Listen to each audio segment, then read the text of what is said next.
Hello students, कैसे हैं आप लोग। उम्मीद करता हूं कि स्वस्थ होंगे और पूरी एनर्जी से अपनी पढ़ाई कर रहे होंगे।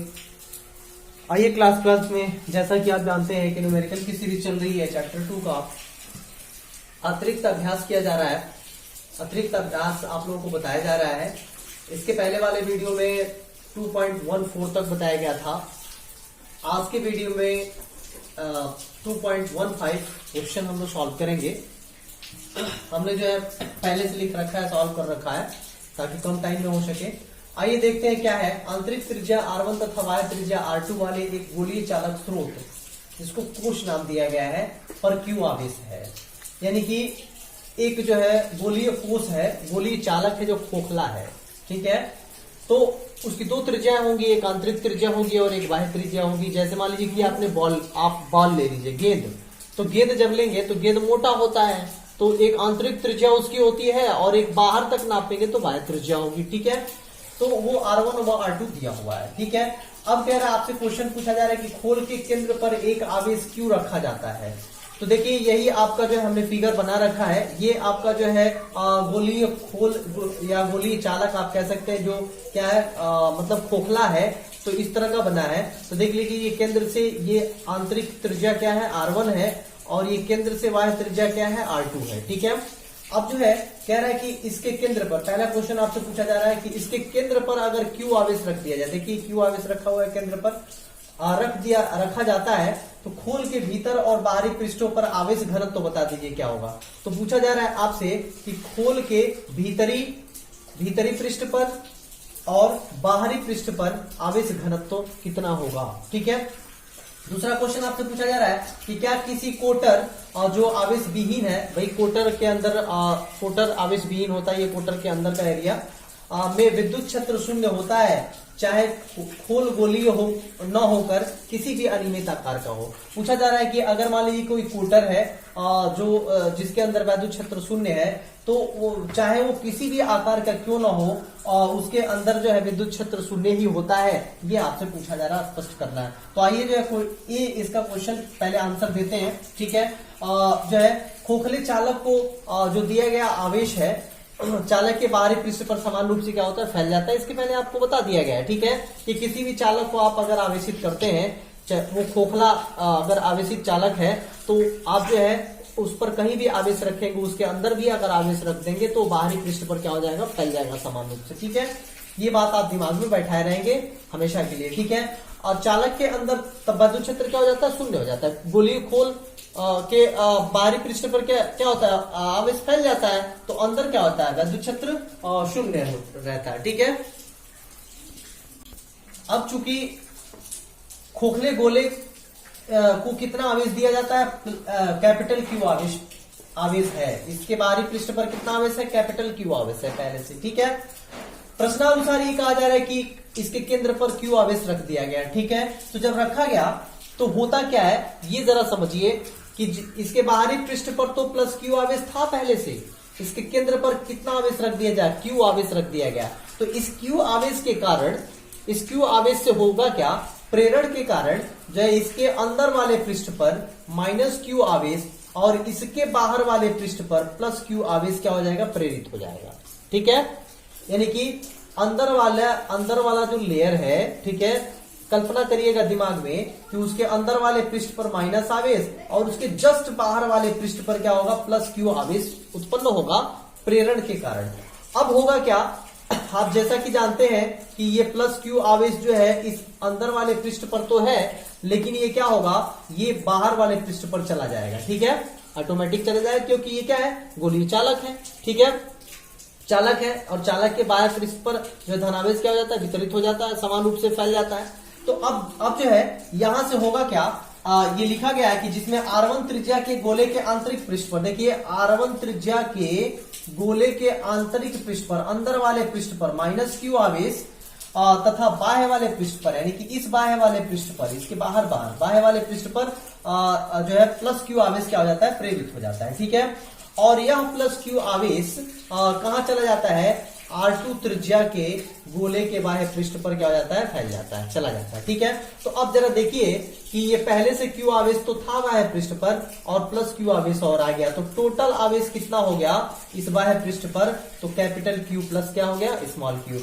तो अब जो है बाह्य पृष्ठ पर कुल आवेश कितना हो गया, capital Q plus small q हो गया। ठीक है, अब जो है चलिए उद्देश्य ये है कि जो है पृष्ठ घनत्व तो निकालना है, आवेश पृष्ठ घनत्व तो निकालना है। ठीक है, तो अब इसके लिए जो है क्या क्या नेसेसरी होता है इसको जरा जानिए।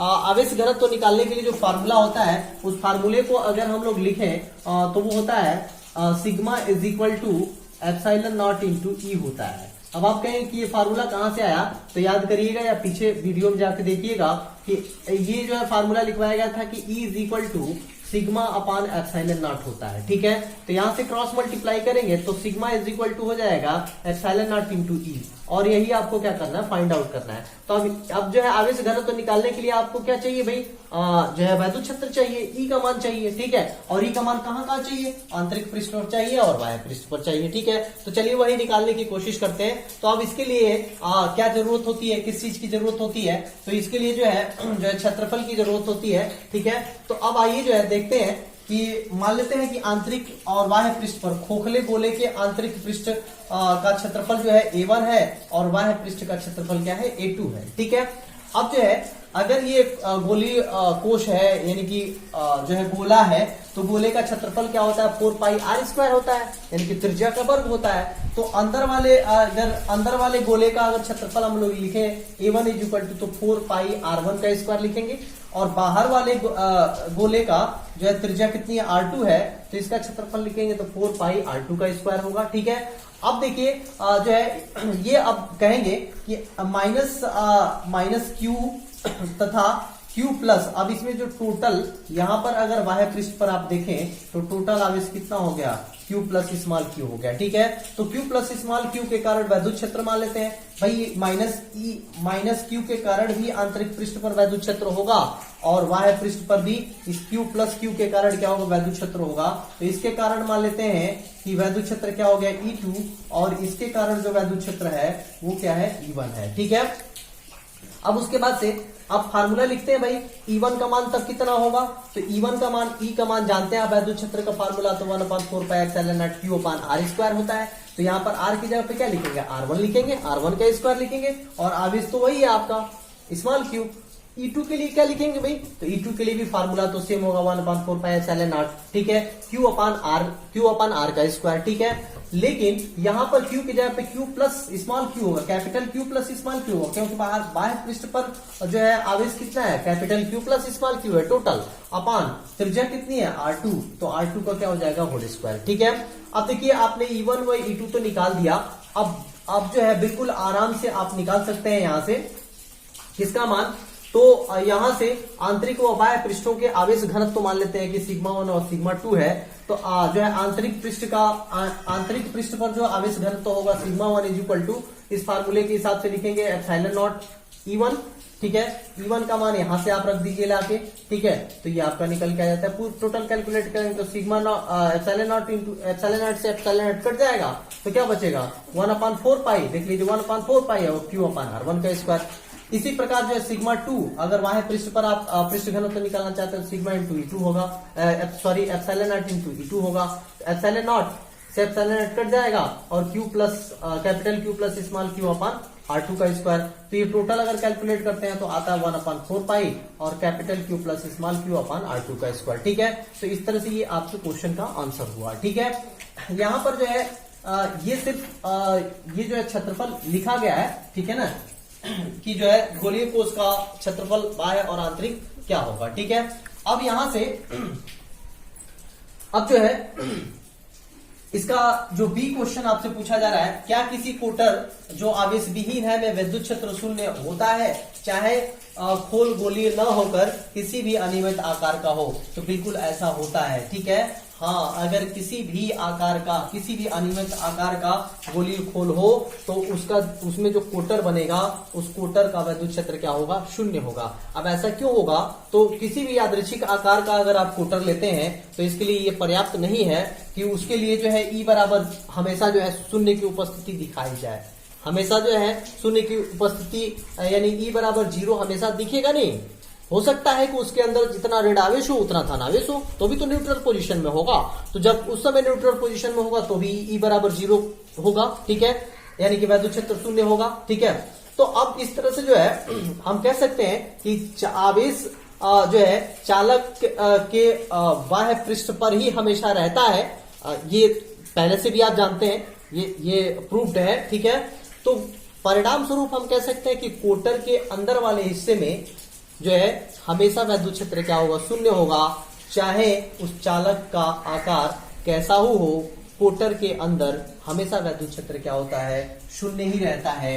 ये जो है आप ऐसे ही क्या करेंगे, लिख लेंगे। अब एक चीज यहां से एक चीज और देख लीजिए जो आप लोगों को कंफ्यूज करेगा।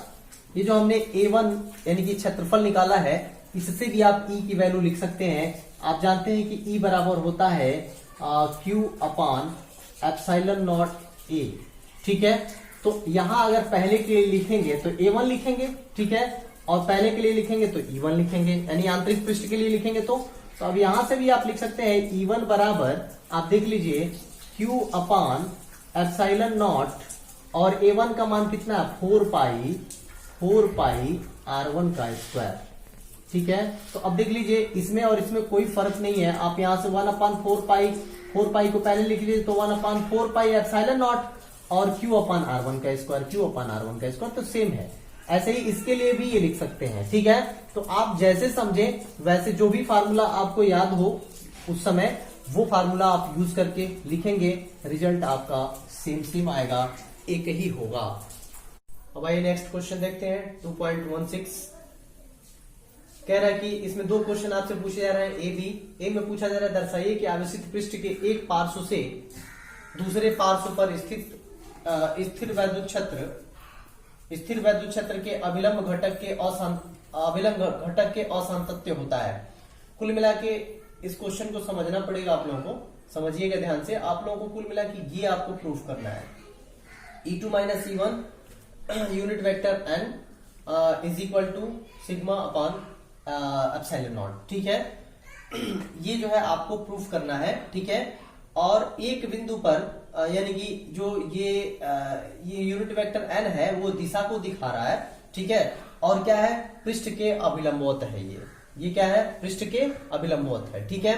आगे कह रहा है कि सिग्मा क्या है, तो सिग्मा आपका जो है आवेश का पृष्ठ घनत्व है, ठीक है। और एक चीज और है कि ये जो यूनिट वेक्टर n है वो n की दिशा पार्श्व पृष्ठ 1 से 2 की ओर है, ठीक है, 1 से 2 की ओर है। तो आपको दर्शाना है इसमें एक चीज और कि चालक के ठीक बाहर वैद्युत क्षेत्र कितना होगा, unit vector n sigma upon epsilon naught होगा। ये भी आपको इसमें प्रूफ करना है। यानी कि इस ए में आपसे दो क्वेश्चन पूछा जा रहा है। एक तो ये कि E2 minus E1 unit vector n is equal to sigma upon epsilon naught proof कर देना है आपको। दूसरी बात ये कि चालक के ठीक बाहर जो है वैद्युत क्षेत्र unit vector n sigma upon epsilon naught proof कर देना है होगा, ठीक है। और ऐसे ही दूसरा भी आपसे पूछा जा रहा है। तो पहले आइए जो है ये डिस्कस करते हैं। हमने जो फिगर भी बना दिया है, सॉल्व भी कर दिया है, ठीक है। आप एक एक स्टेप बाय स्टेप में समझाऊंगा, आप लोग को 100% समझ में आएगा। इसके लिए जो है देखिए आवेशित पृष्ठ कह रहा है, तो इसका मतलब एक आवेशित पृष्ठ हम लोगों को लेना पड़ेगा। तो एक आवेशित पृष्ठ ए बी ले लिया, ए बी, ये देखिए आवेशित पृष्ठ क्या हो गया, ए बी, ठीक है। जो है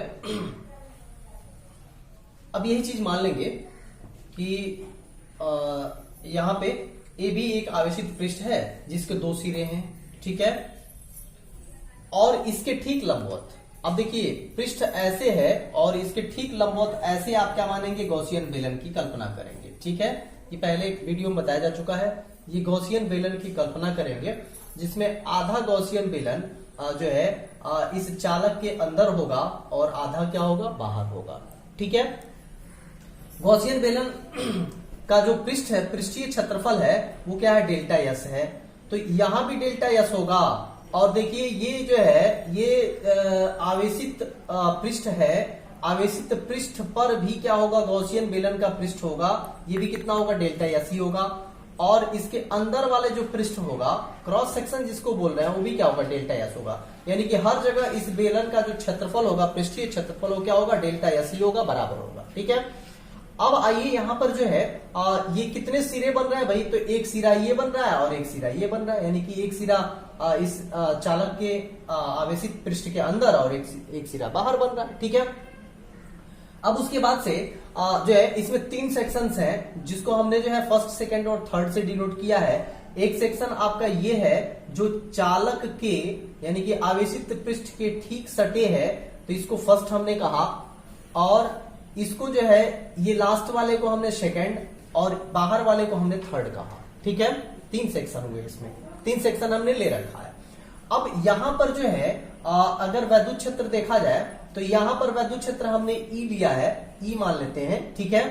यहां पर वैद्युत क्षेत्र E1 मान लेते हैं, यहां पर वैद्युत क्षेत्र क्या मान लेते हैं, E2 मान लेते हैं। दिशा की बात कर लेते हैं, तो देखिए जो दिशा होगी वो देखिए यूनिट वेक्टर n की दिशा, n1 की दिशा ये होगी, और जो है इसी मतलब इसी दिशा में वैद्युत क्षेत्र भी होगा। यहां पर भी आप देखेंगे तो n2 मान लेते हैं कि यूनिट वेक्टर n2 ये दिशा को दिखा रहा है, तो ये इस दिशा में होगा, और E की भी दिशा क्या होगी, यही होगी, ठीक है। यानी कि कुल मिलाकर के अगर डेल्टा मतलब डेल्टा यस को देखा जाए, डेल्टा यस और E2 और E1 और डेल्टा यस का जो मतलब की दिशा होगा वो एक ही होगा, एक ही दिशा में होगी, यानी एक दूसरे के पैरेलल होगी, ठीक है। तो अब यहाँ पर E1 और डेल्टा एस के बीच का कोण जो बनेगा वो कितना बनेगा, 0 डिग्री का बनेगा। यहाँ पर E2 और डेल्टा एस के बीच का जो कोण बनेगा वो कितने का बनेगा, 0 डिग्री का बनेगा। क्यों? क्योंकि एक ही दिशा में होगा। आप देख लीजिए जो पृष्ठ होगा वो इसी दिशा में होगा, ठीक है। यानी कि आप लंबवत लेते हैं, बताया गया था कि पृष्ठ के लंबवत जो है उसकी दिशा होती है, ठीक है, क्षेत्रफल वेक्टर की दिशा होती है, तो क्षेत्रफल वेक्टर भी इसी दिशा में होगा, और ई की भी दिशा यानी वैद्युत क्षेत्र की भी दिशा यही होगी। यहां पर भी यही काम सेम होगा, लेकिन यहां पर बीच में आपको समझना होगा कि बीच में क्षेत्रफल वेक्टर और वैद्युत क्षेत्र की दिशा जो है एक दूसरे के लंबवत होगी। अब देखिए पृष्ठ जो बन रहा है आपका ये बन रहा है, यानी कि ऐसे बन रहा है पृष्ठ आपका, और वैद्युत क्षेत्र की दिशा क्या है, ऐसे है, तो क्षेत्रफल वेक्टर जो है ऐसे होगा लंबवत, और वैद्युत क्षेत्र की दिशा ऐसे होगी, तो दोनों के बीच में कोण कितने का बनेगा, 90 डिग्री का बनेगा, ठीक है। ये बात आपको ध्यान रखना है। अब यहाँ ये प्रूफ करने के लिए यहां पर आपको दिमाग में लाना होगा कि हम कौन सा लॉ यूज करें, तो गॉस का प्रमेय हम यहाँ पे क्या करेंगे, यूज करेंगे, ठीक है। तो अब यहाँ पे गॉसियन वेलन द्वारा घिरा हुआ जो आवेश होगा, यही गॉसियन वेलन है, गॉसियन वेलन से घिरा हुआ जो आवेश होगा उसको मान लेते हैं Q, तो Q इज इक्वल टू होगा क्या, सिग्मा इंटू डेल्टा एस। अब आप कहेंगे कि सिग्मा इंटू डेल्टा एस क्यों, तो सिग्मा क्या है आपका आवेश का पृष्ठ घनत्व है, ठीक है। आवेश का पृष्ठ घनत्व का मतलब कि एकांक क्षेत्रफल पर आवेश की मात्रा, और क्षेत्रफल आपका जो है डेल्टा एस है, तो टोटल आवेश कितना हो जाएगा, यानी कि इस पृष्ठ पर टोटल आवेश कितना हो जाएगा, तो आवेश घनत्व में हम पृष्ठीय क्षेत्रफल से गुणा करेंगे, तो क्या निकल के आ जाएगा कि कितना जो है गॉसियन वेलन से घिरे हुए क्षेत्र में कितना आवेश है, ठीक है। अब उसके बाद से एक बार और समझने की कोशिश करिए, आवेश घनत्व एकांक क्षेत्रफल पर जो है आवेश की मात्रा, तो एकांक क्षेत्रफल मतलब एक छोटे से जगह में आवेश की मात्रा, तो हम बड़े से क्षेत्र में हम आवेश की मात्रा देखना चाहते हैं, जिसका क्षेत्रफल कितना है, डेल्टा एस है। तो भाई यहाँ पर अगर आवेश जो है सिग्मा है, तो पूरे क्षेत्रफल पर कितना होगा, तो सिग्मा इंटू डेल्टा एस होगा, ठीक है। तो सिग्मा इंटू डेल्टा एस, तो वही चीज लिखा हुआ है सिग्मा इंटू डेल्टा एस, तो टोटल क्षेत्रफल क्या निकल जाएगा, आवेश की मात्रा निकल जाएगी। अब जो है गॉस का प्रमेय यूज करते हैं, तो आप याद करिए गॉस का प्रमेय बताया गया था कि integration of closed integration of E into D S is equal to होता है क्यू अपॉन एप्सिलॉन नॉट। याद करिए ये होता है integration closed integration of E dot D S is equal to Q upon क्या होता है, एप्सिलॉन नॉट होता है, ठीक है। ये बताया गया था, और ये किसके बराबर होता है, फाई ई के बराबर होता है, ठीक है। तो यही रूल जो है यहाँ पे लगाना है आपको, तो वही चीज लिखा गया है यहाँ पर। चूंकि 3 क्रॉस सेक्शंस बन रहे हैं, तो इसलिए फर्स्ट, सेकंड और थर्ड तीनों का लिखेंगे अलग अलग। तो अब देखिए पहले हमने फर्स्ट का लिखा, तो फर्स्ट में E इंटू डी एस, हमने कहा कि यहाँ पर जो है हमने जो है मान रखा है वैद्युत क्षेत्र वो E मान रखा है, ठीक है। तो E इंटू और जो है पृष्ठीय क्षेत्रफल में ds क्या होता है, ds मतलब डेल्टा एस, ठीक है। तो यहाँ पर डेल्टा एस लिया गया, तो E इंटू डी एस हो जाएगा, ठीक है, डेल्टा एस हो जाएगा, और क्लोज्ड इंटीग्रेशन फर्स्ट का, ठीक है, नोटेशन है, प्लस अब आइए सेकंड का कर लेते हैं यहाँ का। तो यहाँ पर देखिए वैद्युत क्षेत्र कितना है, E1 है, ठीक है। और जो है क्षेत्रफल वेक्टर, क्षेत्रफल कितना है क्रॉस सेक्शन का, डेल्टा एस है, ठीक है। तो लिखेंगे E1 into delta S, second का नोटेशन बनाएंगे। फिर थर्ड का ऐसे ही करेंगे, क्लोज इंटीग्रेशन ऑफ थर्ड और E2 into delta S is equal to किसके बराबर होता है, Q अपान एप्सिलॉन नॉट के बराबर होता है। देखिए Q अपान एप्सिलॉन नॉट के बराबर। तो चूंकि ये सिंगल हमने लिया है, यहाँ पे 3 सेक्शंस में बांटा है, तो तीनों को का योगफल भी इसी के बराबर होगा, ठीक है।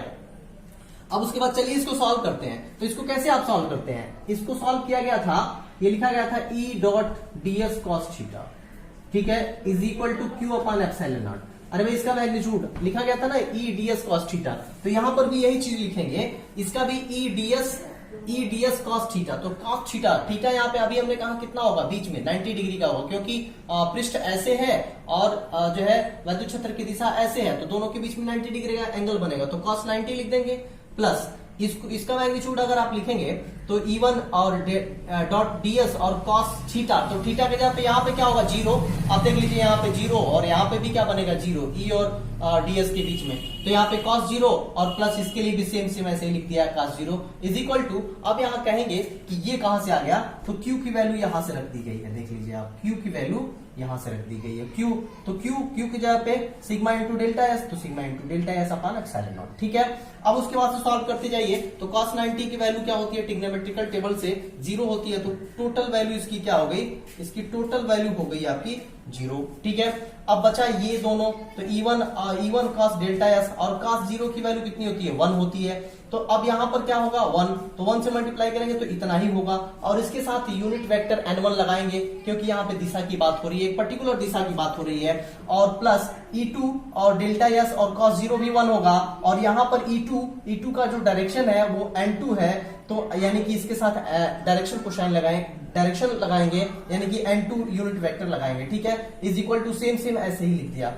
अब देखिए यहां से जो है ये वाला पोर्शन तो खत्म हो गया, ये वाला, अब ये बचा आपका, तो ये चीज यहां पे लिखा हुआ है।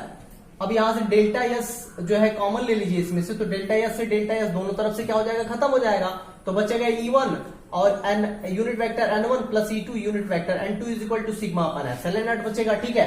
अब यहां से थोड़ा सा आपको सोचना होगा कि आपको प्रूफ क्या करना है, E2 माइनस E1 और यूनिट वेक्टर N है, N1 N2 नहीं है, यूनिट वेक्टर N है, is equal to sigma upon epsilon naught है, ठीक है। तो अब यही चीज आपको लाना है, तो यहां से थोड़ा सा आपको मॉडिफाई करना होगा। क्या करना होगा, तो आपको जो है देखिए यहां से N1 के जगह पे आप क्या लिख सकते हैं, N2 लिख सकते हैं, ठीक है। N1 के जगह पे N2 कैसे लिख सकते हैं, देखिए N1 is equal to minus N2 क्यों होगा, क्योंकि देखिए दोनों का डायरेक्शन जो है उल्टा है। अब देखिए N1 का डायरेक्शन इस दिशा में है और N2 का डायरेक्शन इस दिशा में है, दोनों विपरीत दिशा में है, तो अगर आप बराबर करेंगे तो मैग्नीट्यूड में तो दोनों बराबर होंगे, बट जो है डायरेक्शन को शो करेगा, तो N1 is equal to minus N2 हम लिख सकते हैं, ठीक है। तो जहां ये N1 है वहां पे हम माइनस N2 लिख सकते हैं, तो माइनस N2 यहां पे लिख दिया, और ये सेम रहा और ये भी सेम रहा, ठीक है। अब चलिए यहां से N2 को कॉमन ले लेते हैं, N2 को जो ही कॉमन लेंगे तो माइनस E2 होगा ये, तो E2 को पहले ले लीजिए और E1 को क्या करिए, बाद में लिख लीजिए, ठीक है। तो E1 को पहले और E2 को बाद में, E2 को पहले और E1 को बाद में लेंगे तो क्या हो जाएगा आपका, ये बनेगा E2 माइनस E1 और होल में से N2 क्या हो जाएगा, कॉमन हो जाएगा, is equal to sigma upon epsilon naught होगा, ठीक है।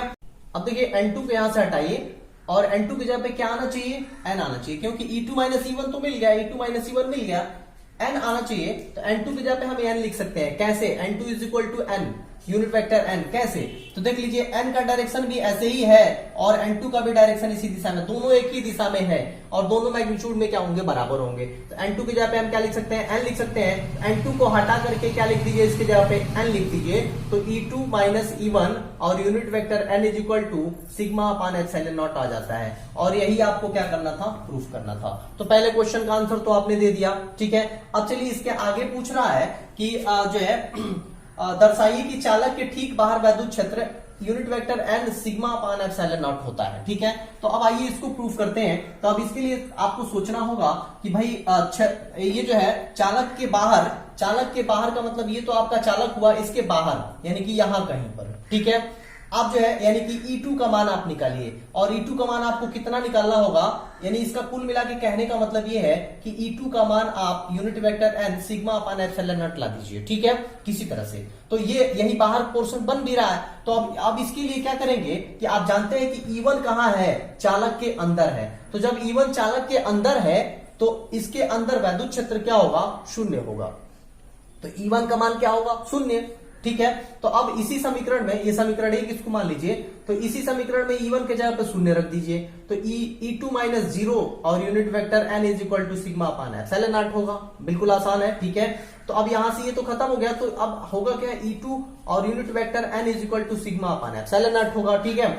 अब यहां से आप क्या करिए कि अब देखिए आपको लाना क्या था, E2 unit vector n is equal to sigma upon epsilon naught नहीं लाना है, बल्कि यूनिट वेक्टर राइट में लाना है, n राइट में लाना है। तो राइट में लाने की जरा सोचिए, यहां तक तो आप बड़े आराम से कर लिए, ठीक है। अब ये यूनिट वेक्टर n जो है वो इधर चला जाए तो मामला जो है सॉल्व हो जाएगा, ठीक है। तो अब इसको इधर लाने के लिए आपको थोड़ा सा एक्स्ट्रा काम करना पड़ेगा। और क्या एक्स्ट्रा काम करना पड़ेगा, तो यूनिट वेक्टर n से दोनों साइड में क्या करिए, मल्टीप्लाई कर दीजिए, ठीक है। तो अब चलिए इधर भी हमने यूनिट वेक्टर n से मल्टीप्लाई किया और इधर भी यूनिट वेक्टर n से मल्टीप्लाई किया, ठीक है। तो अब आगे जो है E2 unit vector n dot unit vector n आया is equal to sigma upon epsilon naught, same है, ठीक है। अब देखिए unit vector n dot unit vector n, इसकी वैल्यू 1 होती है। जैसे आपने पढ़ा होगा मैथ में I vector I dot vector आई, यानी कि यूनिट वेक्टर डॉट आई और आई इज इक्वल टू क्या होता है, 1 होता है। और जे कैप डॉट क्या होता है, जे कैप इज इक्वल टू 1 होता है।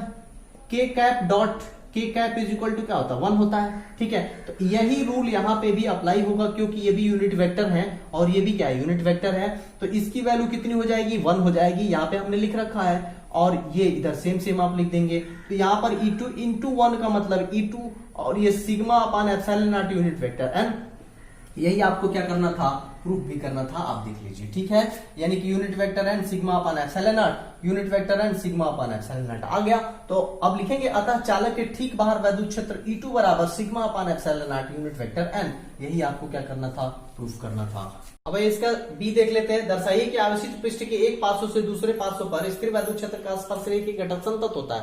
संतत मतलब लगातार होता है, ठीक है। तो अब जो है एक पार्श्व कौन सा हुआ, A, और दूसरा कौन सा हुआ, B, ठीक है। तो अगर जो है इसका एक साइक्लिक फॉर्म में जो है अगर हम एक फिगर बनाए, यहां से निकाल करके एक फिगर बनाइए, ठीक है। तो अब देखिए इसका जो है अगर पृष्ठ देखा जाए तो पृष्ठ आपका ऐसे बनेगा, ठीक है। तो यही पृष्ठ निकाल करके यहां लाइए, ठीक है। A टू B, तो बीच में हमने P और Q रखा है ताकि ये जो है एक साइक्लिक प्रोसेस हमको दिख सके, ठीक है। इसके चारों तरफ एक कोऑर्डिनेट हमने मान लिया है x, y और z। x, y, z के अलावा इसकी स्थिति को देखना है, ठीक है। मूल बिंदु पर आवेश कोई Q रखा हुआ है, ठीक है। यहां से इसकी स्थिति सदिश A की स्थिति सदिश है RA और B की स्थिति सदिश है RB, ठीक है, मान लिया। और जो है अब देखिए A टू B कहां से होते हुए, P से होते हुए B तक, और B से Q से होते हुए फिर A तक। A पर स्पर्शीय वैद्युत क्षेत्र का स्पर्शीय घटक खींचिए तो ऐसे होगा, A पर स्पर्श, B पर भी खींचेंगे तो ऐसे ही मिलेगा, ठीक है ना। यानी कि इस पे कहीं पर भी किसी बिंदु पर स्पर्शीय घटक आप क्या कर सकते हैं, खींच सकते हैं, ठीक है। तो अब जो है यही चीज मान लिया कि मूल बिंदु पर एक आवेश जो है आवेश Q के क्षेत्र में, इस आवेश Q के क्षेत्र में, ठीक है, कहीं पर एक पृष्ठ है A P B Q A, यानी कि एक पृष्ठ है जिसमें A और B का मूल बिंदु से जो स्थिति सदिश है RA और RB है, ये आप मान लेंगे, ठीक है, रटने की जरूरत नहीं है। अब उसके बाद से A पर वैद्युत क्षेत्र जो है मान लेते हैं क्या है, E है, जिसका स्पर्शीय घटक आपको दिख रहा है, स्पर्श रेखा दिख रहा है, ठीक है।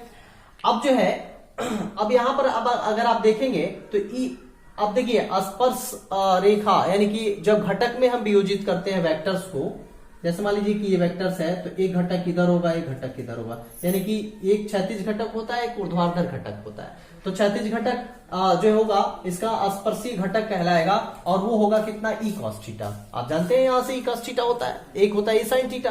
तो E sin थीटा से मतलब नहीं हम लोग, किससे मतलब है, E cos थीटा से। तो वैद्युत क्षेत्र E का स्पर्शीय घटक होगा ये कौन सा है, E cos थीटा, ठीक है। अब जो है अब यहां से ई डॉट डीएल निकाल के देखते हैं कितना होगा। वेक्टर ई डॉट डीएल, ठीक है, तो वेक्टर ई डॉट डीएल का जब मैग्नीट्यूड लिखते हैं तो कितना आता है, ई डीएल cos थीटा, पहले भी बताया जा चुका है, ठीक है। और थीटा क्या है, ई और डीएल के बीच का कोण है, ठीक है। तो अब जो है इसको ऐसे भी अरेंज कर सकते हैं आप, ई के साथ cos थीटा को लिख दीजिए, डीएल को बाद में लिख दीजिए, ठीक है। अब उसके बाद से सिद्ध जो करना है आपको कि वैद्युत क्षेत्र का स्पर्शी घटक संतत होता है, तो इसके लिए आपको क्या करना होगा, हमने स्पष्ट तौर पे लिख दिया ताकि कभी भी आप लोगों को याद रहेगा क्या करना है, यहाँ पे क्या प्रूफ करना है, भाषा समझ में आएगी।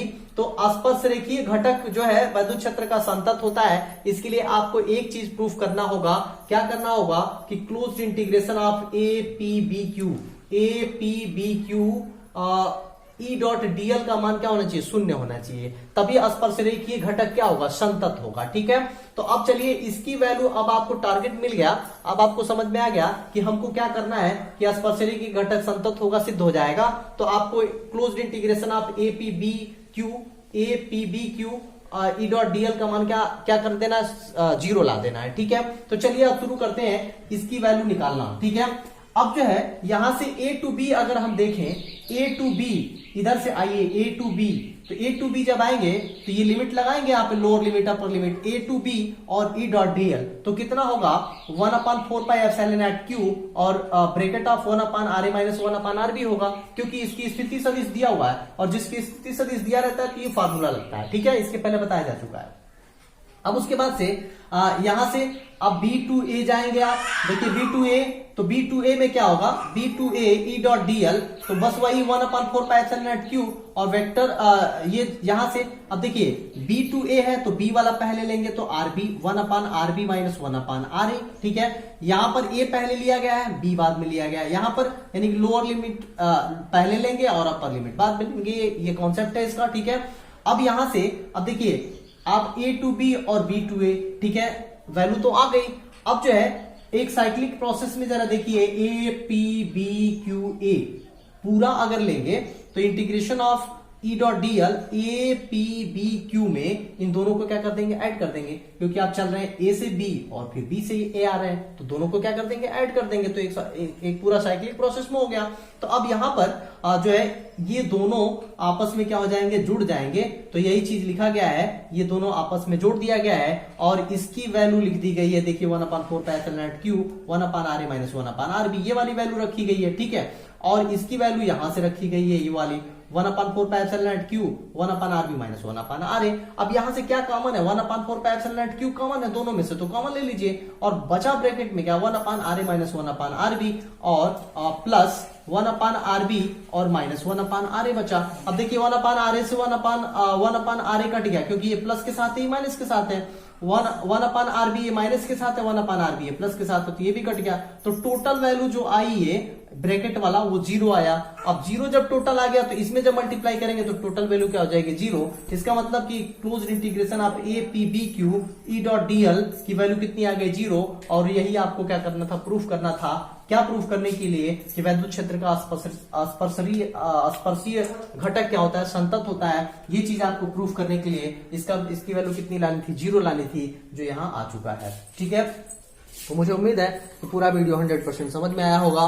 कोई दिक्कत होगा तो कमेंट बॉक्स में हमें जरूर लिखें, पूरी एनर्जी के साथ पढ़ें। नेक्स्ट वीडियो में मैं इसके आगे जो है न्यूमेरिकल लेके आऊंगा, तब तक इतना जरूर रिवाइज करिए। ढेर सारी शुभकामनाएं, धन्यवाद।